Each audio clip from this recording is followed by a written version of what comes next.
Selamat malam pemirsa Setipari TV yang kami muliakan.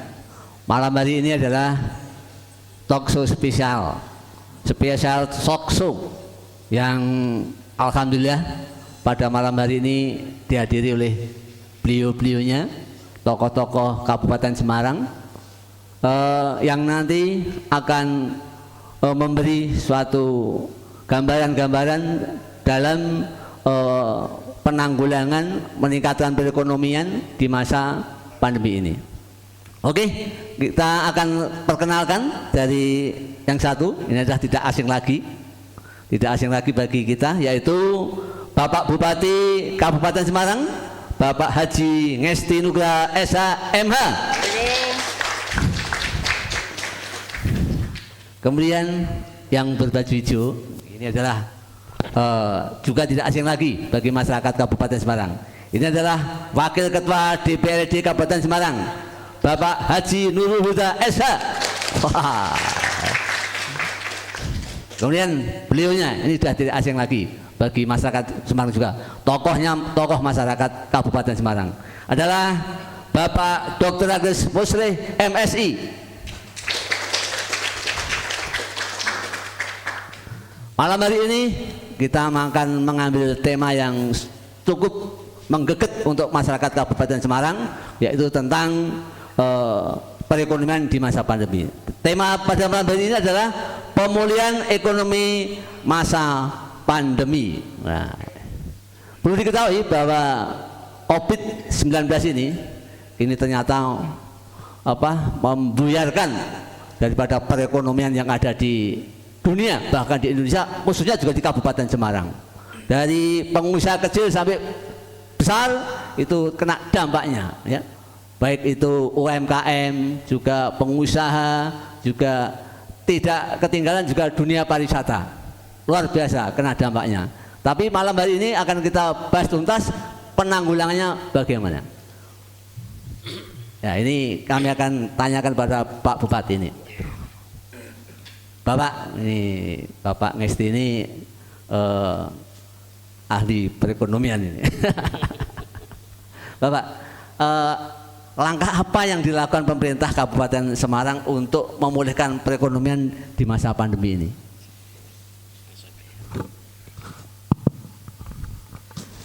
Terima kasih, matur suwun Pak Bambang. Iya. Saya luar biasa untuk Pak Bambang ini pakai pakaian khas adat ini Pak. Jadi saya minta aplaus untuk Pak Bambang ini Pak. Iya. Assalamualaikum warahmatullahi wabarakatuh. Waalaikumsalam. Selamat malam, salam sejahtera untuk kita semua. Para Bapak Ibu, Pak Wakil Ketua DPRD, Pak Musleh, dan juga para pemirsa yang saya hormati. Yang pertama tentunya saya mengucapkan banyak terima kasih atas kesempatan yang diberikan kepada kami dari Setipari. Saya akan menanggapi tadi disampaikan oleh Pak Bambang terkait dengan upaya pemerintah daerah Kabupaten Semarang, tentunya dengan dukungan dari Bapak Wakil Ketua DPRD, Bapak Nurul Huda, dan juga para Bapak anggota Dewan yang lain. Saya dilantik tanggal 26 Februari. Kurang lebih 1 bulan. Kemudian sebelumnya saya juga di Wakil Bupati Semarang. Kemudian terkait dengan kondisi saat ini di Kabupaten Semarang dan tentunya pandemi COVID-19 ini sangat berdampak kepada masyarakat di semua lini.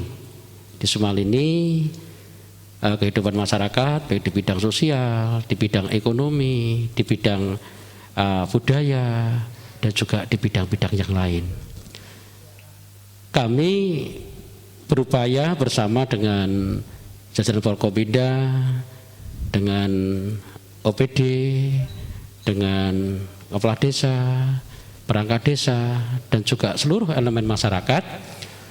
Yang pertama adalah upaya pencegahan kaitannya dengan penyebaran COVID-19 di Kabupaten Semarang. Alhamdulillah ini grafiknya sampai saat ini terus menurun. Sudah menurun. Dan saat ini kita bersama-sama mengedukasi agar masyarakat juga memakai protokol kesehatan. Ini harus terus kita edukasi, kita sosialisasikan. Kemudian juga kita melakukan pendekatan secara persuasif dan juga operasi justisi terus kita lakukan. Harapan kita agar COVID-19 ini segera berakhir. Kemudian upaya pencegahan yang kita lakukan kecuali sosialisasi katanya dengan upaya pencegahan pandemi COVID, juga kita baru kita programkan ini Pak, nanti tidak lama lagi kita juga siapkan bantuan kepada semua pedagang pasar maupun yang ada di tempat pariwisata di seluruh di wilayah Kabupaten Semarang seluruhnya, ini yaitu bantuan hand sanitizer, kemudian juga nanti masker. Harapan kita nanti transaksi jual beli antara pedagang dengan pembeli ini setelah selesai langsung cuci tangan dengan hand sanitizer. Ini upaya untuk pencegahan kaitannya dengan penyebaran COVID-19. Kemudian yang kedua juga di pondok pesantren, di tempat ibadah juga kita bantu itu dalam rangka untuk memutus mata rantai penyebaran COVID-19. Kemudian yang kedua yaitu kaitannya dengan penanganan dampak COVID-19. Ini para pedagang, pelaku UMKM, pariwisata, teman-teman pelaku seni, dan juga banyak yang terdampak. Termasuk para petani kita juga terdampak semuanya.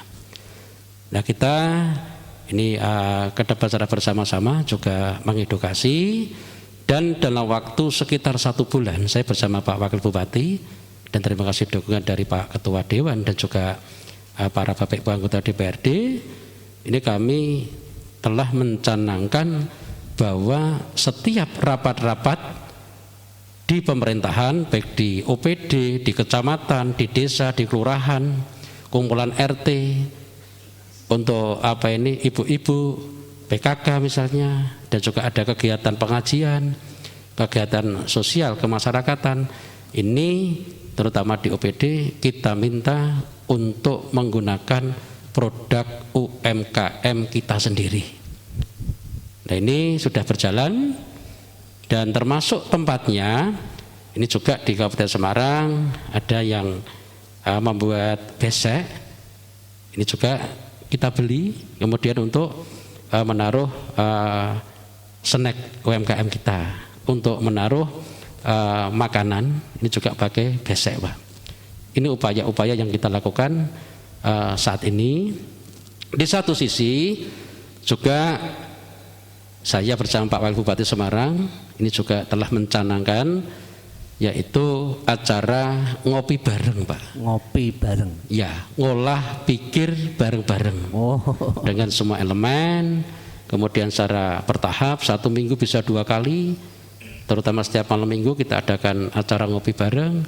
Kita juga menyerap masukan, aspirasi dari komponen masyarakat, ide gagasan yang bagus dalam rangka untuk menyumbangkan pemikiran dalam rangka membangun daerah. Ini harus secara bersama-sama, termasuk nanti dari anak-anak muda, kaum milenial juga kita mintai masukan.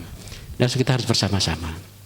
Nah, di acara ngopi bareng itu tentunya itu ada kopi khas Kabupaten Semarang Pak. Kopi khas. Iya. Kalau tidak salah ada kopi Banaran. Ada kopi Banaran, ada dari Ngertas Jambu, Ngertas, ada juga dari Gunung Kelir, ada dari Banyu Biru, dari Getasan, dari Sumowo dan sebagainya. Ini secara bertahap nanti kita angkat secara bersama-sama, dan juga kita minta kepada para pimpinan OPD, organisasi perangkat daerah, juga yang hobi ngopi beli dan menggunakan kopi lokal kita. Ini harus kita angkat. Kemudian yang berikutnya, ini kaitannya dengan yang UMKM. Kami juga mengucapkan banyak terima kasih atas bantuan dari pemerintah pusat terkait dengan adanya bantuan untuk para pelaku UMKM, walaupun belum semuanya, secara bertahap. Kemudian di pemerintah daerah sendiri juga kita siapkan program dalam rangka untuk bersama-sama membantu UMKM kita. Ya, kita ada kredit lunak dengan bunga 5% tanpa agunan, tanpa potongan, syaratnya hanya izin usaha mikro dan gratis. Ini nanti ke depan dari 2 juta per orang ini akan kita naikkan menjadi 5 juta. Dan juga tentunya dengan persyaratan kita permudah lagi. Nah, ini harapan kita nanti untuk membantu meningkatkan para pelaku UMKM kita. Kemudian yang berikutnya juga di bidang pertanian, karena di Kabupaten Semarang ini yang terkenal kan intan pari, Pak. Ya, pertanian. Industri, pertanian dan pariwisata. Komplit. Ya. Komplit. Dan sangat luar biasa, sangat potensi sekali. Ya, tadi seperti lagu tadi, ayo dolan neng Kabupaten Semarang, ini sangat luar biasa. Ini kita juga ingin berharap nanti secara bertahap tempat-tempat pariwisata juga nanti tetap sudah kita buka, Pak. Kemudian ada pembatasan PPKM yang ke-6 ini untuk jumlah pengunjungnya yang kita batasi, tapi untuk waktunya berkunjung ini yang kita longgarkan. Yaitu kalau PPKM yang ke-5 kemarin itu sampai jam 3, ini yang PPKM ke-6 ini kita beri kesempatan tambah 1 jam sampai jam 4, Pak. Sampai jam 4. Ya. Ini juga dalam rangka untuk membantu UMKM dan juga para pelaku pariwisata di Kabupaten Semarang ini agar nanti semakin bangkit, Pak. Kemudian di bidang pertanian, ini kebetulan saya bersama Pak Musli ini juga sering ketemu, kita diskusi sama teman-teman juga. Ini kita berupaya bagaimana kita juga bisa menggandeng para eksportir masuk ke Kabupaten Semarang dan juga investor masuk ke Kabupaten Semarang, Pak. Saat ini yang kita lakukan, kita memfasilitasi kaitan saat ini yang baru ngetren di bidang pertanian ini kan tanaman porang, Pak. Tanah-tanah yang kurang produktif ini bisa nanti saat ini sudah mulai ditanami porang. Kemudian juga ada talas bening. Kemudian saat ini juga perlu kami sampaikan di Kabupaten Semarang di beberapa wilayah ini juga banyak tanaman padi, jagung, ketela yang diserang hama tikus, Pak. Iya. Ini sebagai tanaman-tanaman alternatif ini harus kita mulai kembangkan agar ekonomi masyarakat terutama para petani kita juga bisa bangkit, Pak. Dan juga bagaimana kita secara bersama-sama juga berupaya untuk meningkatkan produktivitas hasil pertanian. Saat ini mayoritas petani kita masih mengandalkan pupuk kimia. Di saat pupuk kimia yang bersubsidi ini ada pengurangan kuota, semuanya bingung, Pak. Nah, ini secara bertahap kita juga memberikan pelatihan kaitannya dengan pupuk organik atau semi organik untuk mengurangi pupuk kimia. Ini juga kita sosialisasikan kepada masyarakat dan juga praktek secara langsung. Kemudian yang berikutnya ini di bidang industri, bahwa awal adanya pandemi COVID-19 di Kabupaten Semarang ini karyawan perusahaan yang dirumahkan ada sekitar 13.000. Kemudian perkembangan terakhir sampai saat ini sudah ada sekitar 10.000 yang saat ini sudah bekerja kembali. Artinya secara bertahap ini di industri juga sudah mulai bangkit. Kemudian yang dirumahkan masih sekitar kurang lebih 3.000-an. Kemudian yang di PHK ini ada sekitar kurang lebih 1.300-an, Pak. Ini harapan kita nanti secara bertahap dengan adanya karyawan perusahaan yang sudah mulai kerja, mulai bangkit kembali, tentunya ini akan sangat membantu menggerakkan ekonomi masyarakat di Kabupaten Semarang. Mungkin ini beberapa yang saya sampaikan, nanti disambung lagi, Pak. Terima kasih. Pak Ngesti, kemarin kami itu ke Bandungan. Kami melihat tata kelola pasar luar biasa indahnya. Dan itu pasar itu tidak hanya jual beli saja, tapi juga untuk pariwisata. Itu konsepnya bagaimana penataan wisata yang ada di Bandungan itu? Terima kasih.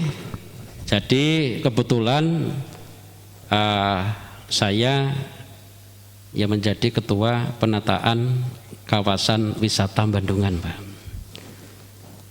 Beberapa tahun, 2 tahun yang lalu kami juga mendapatkan bantuan dari Kementerian PUPR kemudian juga ada dana APBD kita, ini yang dipakai untuk membangun pasar yang di Bandungan. Di Bandungan ya? Iya, ini karena Bandungan waktu itu, ini kan di bundaran itu kan kumuh sekali, kumuh. Kemudian juga macet, iya Pak ya? Iya. Sampahnya juga banyak di sana. Banyak. Kemudian di tahun 2019-2020 ini sudah pindah ke bawah itu saat ini. Di Ngasem atau apa? Iya, di Ngasem itu. Kemudian ada apa ini subterminalnya. Kemudian di bawah juga ada pasar wisatanya settingan kita nanti secara bertahap. Kemudian yang di bundaran itu Pak, ini tahun ini kita juga mendapatkan bantuan lagi dari Kementerian PUPR dan nanti untuk ruang terbuka hijau Pak. Luar biasa. Di bundaran itu.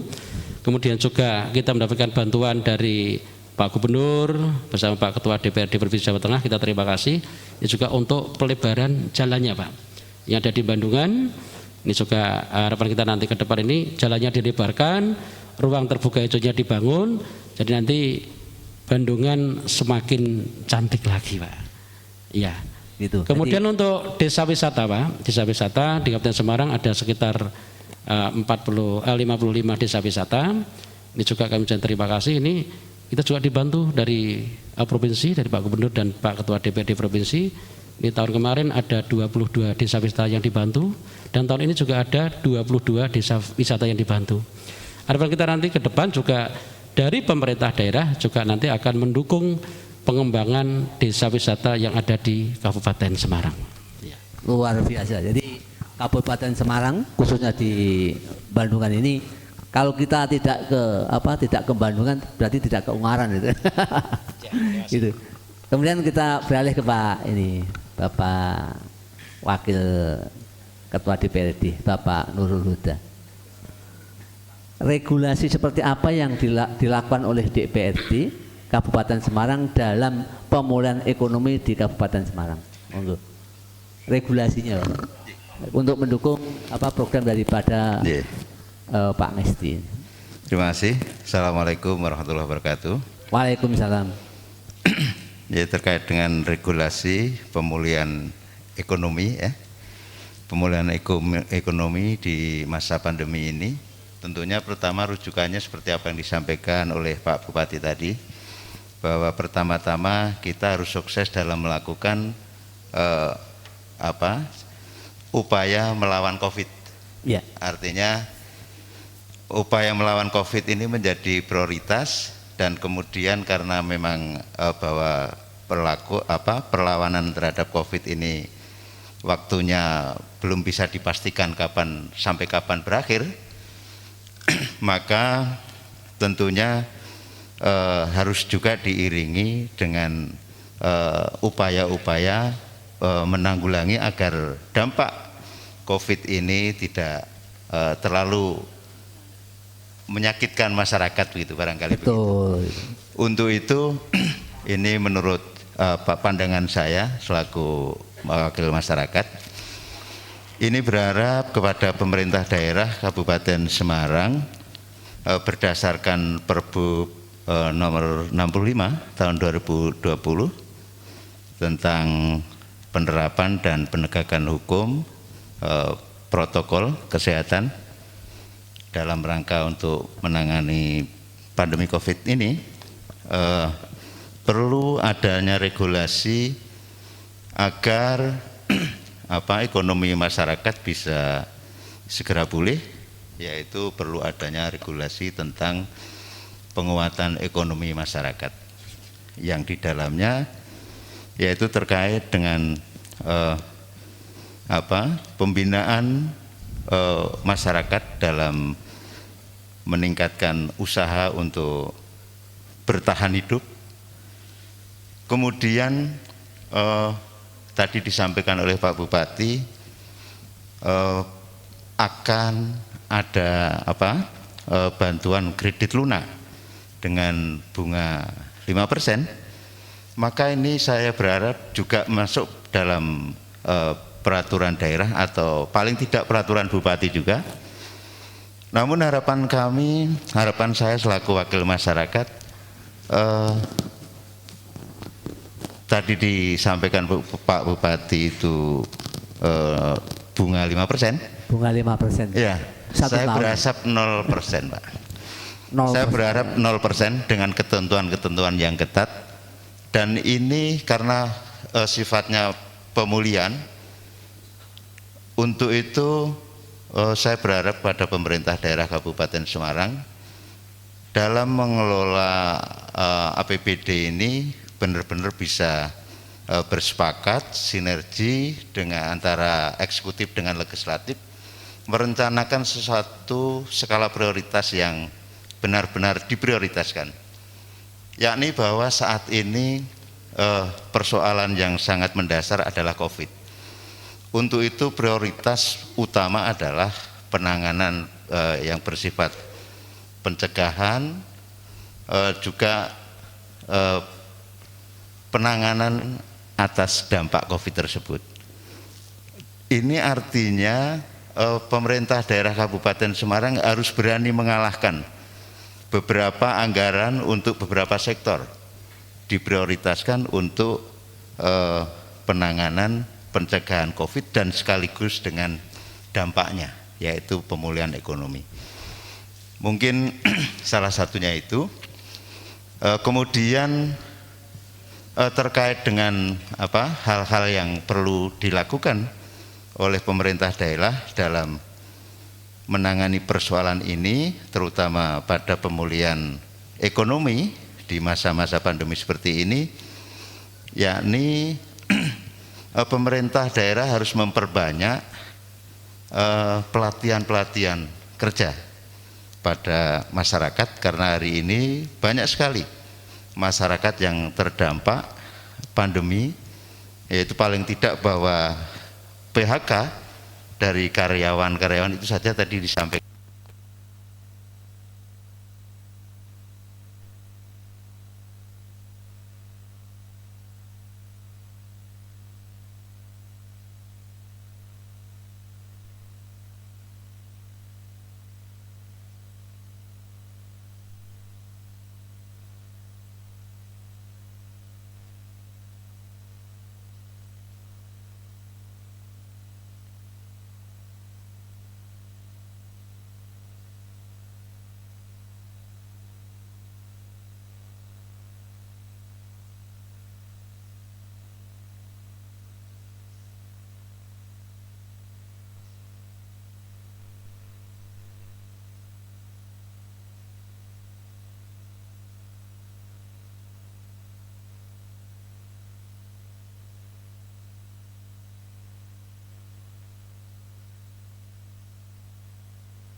Dengan terhadap masyarakat terkait dengan bagaimana bisa melakukan pekerjaan yang efektif dan efisien dengan cara menggunakan sistem online.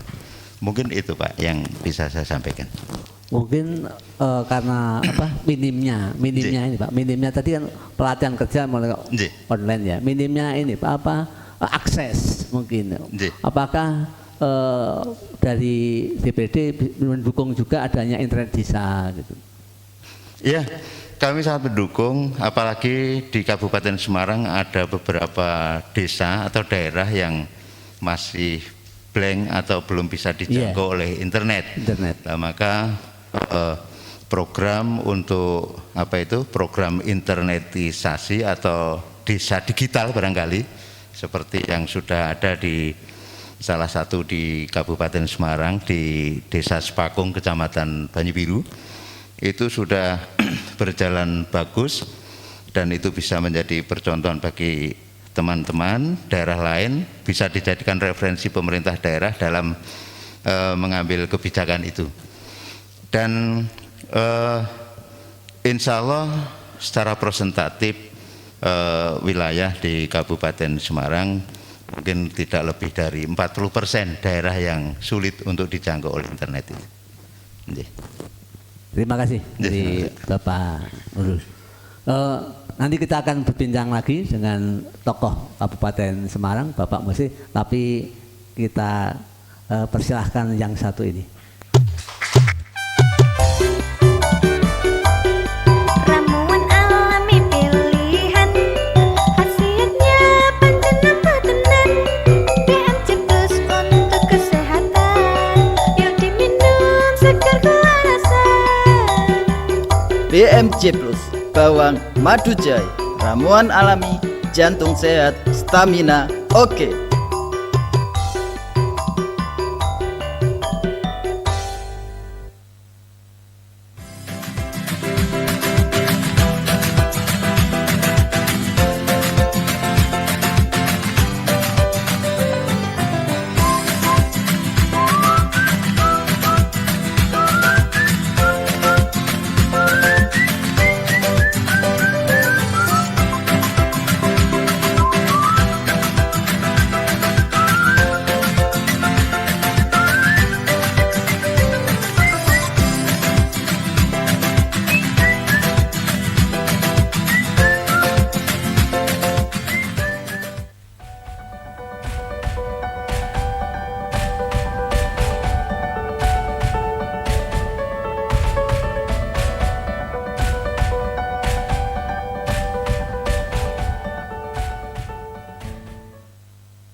Tadi ada lewat Bapak itu dari kampung Apung yang ada di Ambarawa. Itu kami ke sana kemarin itu luar biasa. Selama pandemi itu dia tidak mengadakan PHK atau dirumahkan, tapi hanya gajinya yang dikurangi. Tapi masyarakat sana menerimanya karena kampung Apung Ambarawa itu bekerjasama dengan Bundes yang ada. Kita kembali ke Pak Musli, tokoh masyarakat ini. Pak Musli, sebagai tokoh masyarakat Kabupaten Semarang, apa yang Bapak usulkan agar ekonomi segera pulih? Monggo. Terima kasih. Assalamualaikum warahmatullahi wabarakatuh. Waalaikumsalam. Langsung saja tadi Pak Bupati juga sudah memberikan wacana-wacana atau pandangan-pandangan ke depan. Jadi memang pandemi ini menjadi PR dunia. Tapi orang kalau dihadapkan suatu persoalan akan menjadi cerdas pintar. Orang Jepang itu karena sering gempa maka bisa menciptakan inovasi rumah yang knockdown. Bahkan terkini ada rumah yang bisa goyang. Ternyata yang bisa goyang tidak hanya penyanyi dangdut tapi rumah di Jepang bisa goyang. Manakala ada gempa itu hanya goyang-goyang begitu.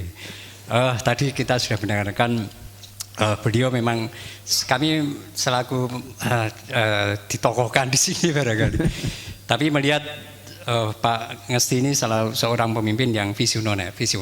Jadi pengalaman di politisi di mana menjadi wakil bupati sehingga modal pertama kita itu optimis menghadapi badai apapun ketika pemimpinnya punya visioner itu akan selesai begitu ya. Dan itu harus tahapan-tahapan begitu. Dan nanti akan menjadi hebat. Oh iya, apalagi beliau-beliau yang di DPR juga semacam itu. Dan kita ingat tadi yang beliau atau yang disampaikan ke beliau dari beliau-beliau ini adalah sudah menjadi pikiran besar.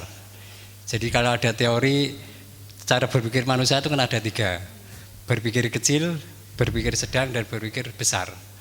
Berpikir kecil itu cirinya pertanyaannya siapa? Objeknya adalah manusia. Dan hasilnya biasanya gosip. Ketika ada persoalan pandemi, ini tidak mencari jalan keluar, menyalahkan. Mungkin kalau ada seorang pemimpin ketika ada persoalan menyalahkan yang lain. Yang lain itu banyak, mungkin kepala dinasnya, tapi beliau tadi sudah menyalahkan gagasan yang luar biasa. Cara berpikir kecil itu biasanya seperti itu. Objeknya manusia, hasilnya gosip dan menjadi muncul persoalan baru gitu. Yang kedua, berpikir sedang. Itu pertanyaannya biasanya di mana? Objek yang dijalankan adalah peristiwa. Dan berpikir sedang ini akan menghasilkan sebuah ilmu. Peristiwa-peristiwa. Beliau Pak Bupati ini pengalaman dunia pertanian ketika di desa ini peristiwa. Iya, sering belusuan. Iya, kepala termasuk ke desa kami. Betul.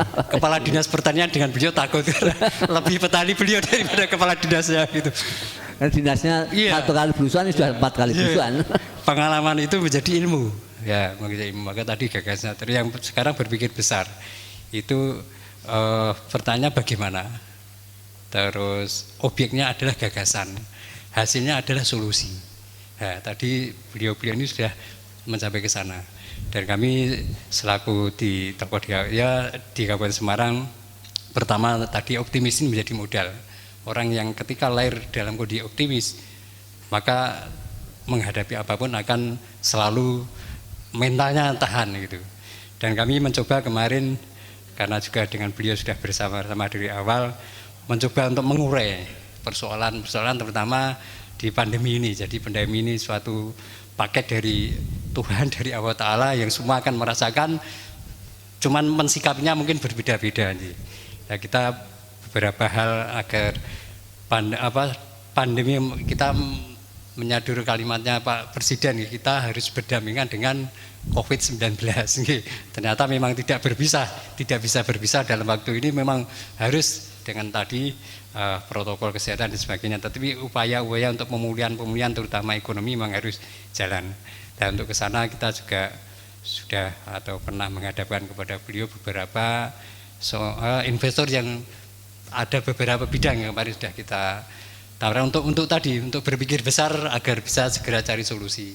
Salah satunya internet desa yang dulu pernah beliau resmikan di Pabilan, Pak. Nah, ini masih nanti akan digulirkan terus. Memang IT didesain menjadi kewajiban dan visi misi beliau kami berat waktu kampanye ke sana. Nah, kita juga biar segera berurai, apalagi pandemi ini hukumnya wajib anak-anak kalau dulu dilarang pakai HP sekarang wajib pakai HP ya, maka harus ada internet, harus ada wifi di desa-desa. Alhamdulillah nanti akan dilanjut. Terus juga kemarin teman-teman yang di Kabupaten Semarang semacam di Citri terus Humayra dan sebagainya nanti akan membuat pengembangan di dunia wisata. Dan kemarin sudah melirik di daerahnya Pak Ngesti di Batur Getasan, Pak, akan dibuat kawasan dan harapannya nanti kawasan itu bisa menyelesaikan sebagian dari persoalan terutama bagi yang terkena dampak COVID ini. Harapannya ya kita selaku masyarakat ya kemampuan kita mungkin hanya semacam itu, cuma nanti akan berbareng. Mudah-mudahan nanti kebijakan-kebijakan dari pemerintah dengan teman-teman yang kemarin punya kemampuan di bidang itu bisa sinergis begitu, sehingga nanti dari tahapan-tahapan akan terurai dari gagasan-gagasan itu bisa menyelesaikan persoalan khususnya di Kabupaten Semarang. Jadi, itu barangkali sementara yang bisa kami sampaikan. Iya, nanti Pak Musli. Ini kan Bapak kan sebagai tokoh masyarakat, tentu saja kan Bapak juga punya relasi-relasi khususnya kepada pondok, kepada tokoh-tokoh yang jadi panutan lah gitu. Mungkin ini Pak saat ini ya Pak untuk vaksinasi itu kan perlu penjelasan yang harus dijelaskan kepada masyarakat di desa Pak, ya.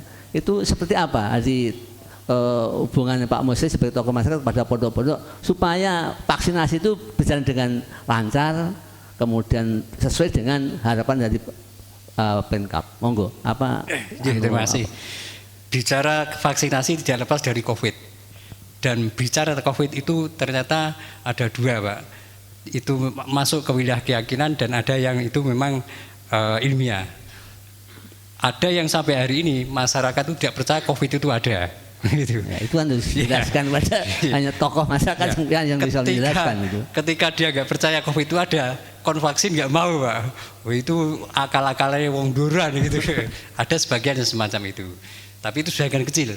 Ketika kita di desa-desa, saya pernah itu tahlilan di desa, Pak. Yang namanya Ungaran paling pucuk namanya Ngaglik. Ada tetangga meninggal. Seketika tahlil yang pakai masker hanya saya dengan Pak Kepala Desa. Bahkan ketika tahlil pakai masker, kita dimati. Iya. Itu harus sosialisasinya dari tokoh masyarakat. Kemarin ketika ada program vaksin, ini juga karena kaitannya dengan COVID dan perlu memang tokoh-tokoh, terutama agama, kiai-kiai, perlu. Masih sebagian masyarakat yang kemarin berhasil ada yang karena sudah pemahamannya bahwa COVID itu ada, memang dengan vaksin itu akan menciptakan kekebalan, dia mencari. Tapi ada juga yang perlu pencerahan lagi. Jadi gerak-gerak imit-imit tadi perlu nanti, tapi hanya sebagian kecil. Tapi yang kecil ini ketika nanti itu yang merasakan tokoh itu akan menular gitu ya.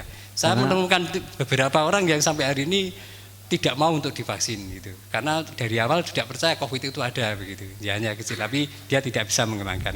Maka itu sinergi antara pemerintah dengan tokoh-tokoh masyarakat, terutama para ulama, kiai dan mungkin pendeta untuk bisa menjelaskan kepada umatnya masing-masing agar program pemerintah ketahanan terutama untuk menangani COVID ini bisa, ini kan harus kerja kolektif. Ketika satu saja tidak kompak, itu kan mengakibatkan yang lain itu. Misalnya kita 4, yang 3 mau, yang 1 tidak, yang 1 nanti bisa menulari yang mempengaruhi. Ya, harus ada kebersamaan gitu. Dan ini memang butuh pencerahan.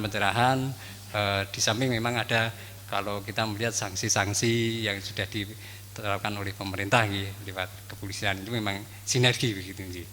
Itu yang maka nanti ada pencerahan lagi terkait dengan pemahaman itu, terutama di dunia medis bahwa COVID itu memang betul ada, bisa orang akan kuat tahan ketika nanti ada vaksin dan sebagainya gitu. Sebab kalau dijelaskan dari bidan desa misalnya, ya, dinas kesehatan itu enggak gugu, tapi kalau kadang-kadang Pak Yai, kemudian tokoh masyarakat yang ada di sana, itu pasti dinut diikuti. Ya, ini. Terima kasih pemirsa. Apabila ada pertanyaan, kita buka sementara 2 pertanyaan dulu. Jadi adik-adik mahasiswa atau yang dari audien yang datang bisa bertanya. Mumpung ini tokoh-tokoh kita Kabupaten Semarang berada di sini, bisa menjelaskan tentang perekonomian di masa pandemi ini. Monggo. Sebutkan nama, kemudian dari jurusan apa gitu nih. Monggo. Ini dari mahasiswa Stipari ya, Pak.